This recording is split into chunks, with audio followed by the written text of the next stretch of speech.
கிறிஸ்துவில் பிரியமானவர்களே, இந்த நாளுக்கென்று தேவன் நமக்கு வெளியிருக்கிற ஜீவ வார்த்தை மீகாவின் புஸ்தகம் 2வது அதிகாரம் 13வது வசனம்.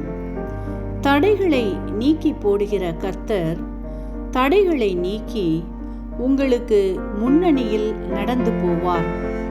எனக்கு அருமையான சகோதர சகோதரிகளே, இன்றைய நாளில் கர்த்தர் உங்களின் எந்த காரியங்கள் தடைகளாக இருந்தாலும் அவற்றை நீக்கி போடுகின்ற நாளாய் வாக்கு பண்ணி ஆசிர்வதித்திருக்கின்றார். இன்றைக்கும் அநேகருடைய வாழ்க்கையில் பல காரியங்களை போராடி பெற்றுக்கொள்ள வேண்டியதாக இருக்கிறது.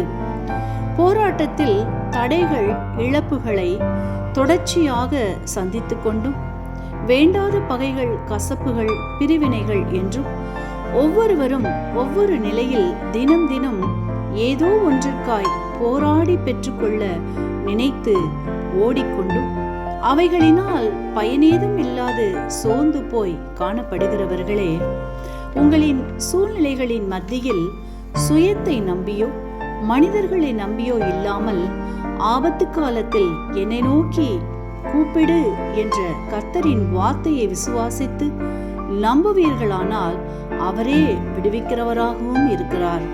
அற்புதங்களை காண்பீர்கள், விடுதலையை பெற்றுக் கொள்ளுவீர்கள்.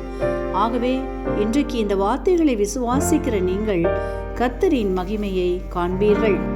இன்றைக்கும் நாம் யோசுவாவின் புஸ்தகம் 1வது அதிகாரத்தை வாசிக்கையில் அங்கே யோசுவா கர்த்தரின் வார்த்தைக்கு கீழ்ப்படிந்து இஸ்ரவேல் ஜனங்களை கானானுக்குள் வழிநடத்தி செல்லுகிற வேளையில் அவர்கள் கடக்க கூடாதபடிக்கு பெரிய ஆறாகிய யோர்தான் நடுவிலே தடையாக காணப்படுகிறது.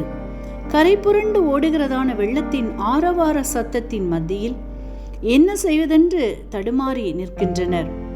இயற்கையாகவே யோர்தானில் அறுப்பு காலம் தொடங்குகிறது என்றாலே வெள்ளத்தின் சீற்றம் அதிகமாக இருப்பது வழக்கமான ஒன்றாகும்.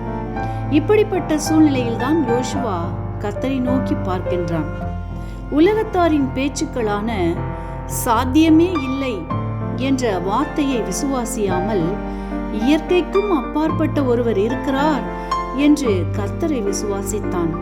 கர்த்தரால் செய்யக்கூடாத காரியம் ஒன்றுமில்லை என்பதை நம்பினான். கர்த்தர் யோசுவாவின் விசுவாசத்தை, நம்பிக்கையை கண்டார். தம் ஜனங்களுக்காக மனம் இறங்கினார். சொன்னதை நிறைவேற்றும்படியாக கர்த்தர் தம் ஜனங்களை கானானுக்குள் பிரவேசிக்க பண்ணும் பொருட்டு சீறிப்பாய்ந்து வருகின்ற வெள்ளத்தை தம் வல்லமையினால் தடுத்து நிறுத்தினார். 2 பக்கமும் தண்ணீரை குவியலாக நிற்கும்படி செய்தார்.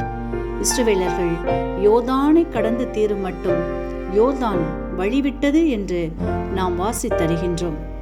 எனக்கு அருமையானவர்களே, இன்றைக்கும் உங்களின் வாழ்க்கையிலும் கூட கர்த்தர் அநேக வாக்குத்தத்தங்களை, ஆசீர்வாதங்களை, நன்மைகளை உங்களின் வாழ்க்கையில் வாக்கு பண்ணி வைத்திருந்தாலும் அதனுள் பிரவேசிக்க முடியாமல் அநேக தடைகள், யோர்தானின் வெள்ளத்தை போன்றும் சீறிப்பாய்ந்து வரும் தண்ணீரின் வேகத்தை போன்றும் அடுத்தடுத்து பிரச்சனைகள், போராட்டங்கள், இழப்புகள், விரக்திகள், மனக்காயங்கள் என்று கடந்து செல்ல வழி தெரியாமல் இருப்பீர்களானால் யோசுவாவை போல அசைக்க முடியாத விசுவாசத்துடன், நம்பிக்கையுடன் தேவனால் செய்யக்கூடாத அதிசயமான காரியம் ஒன்றுமில்லை என்பதை நீங்கள் விசுவாசியுங்கள்.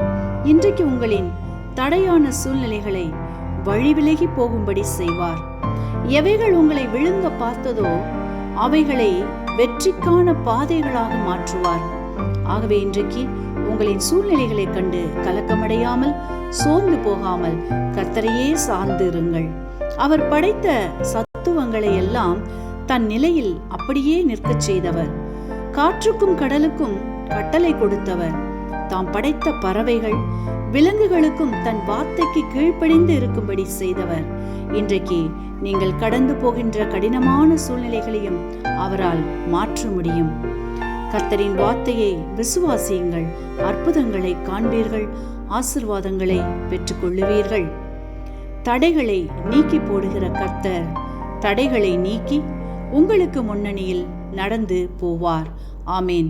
இன்றைக்கும் இந்த வார்த்தைகளை கேட்டுக்கொண்டு இருக்கின்ற உங்களில் யாரேனும் உங்களின் பாவங்களுக்காக மரித்து உயிர்த்தெழுந்த இயேசுவை அறியாமலும் விசுவாசியாமலும் இருப்பீர்களானால் இன்றைக்கு உங்களை ஒப்புக் கொடுத்து விசுவாசியுங்கள். உங்களின் பாவங்களும் மன்னிக்கப்பட்டு விடுதலையாகி ஆசிர்வதிக்கப்படுவீர்கள். இந்த வார்த்தைகள் மூலமாக கர்த்தர் இன்று உங்களை ஆசீர்வதிப்பாராக. என்றும் அன்புடன் Vani Venkat. God bless you.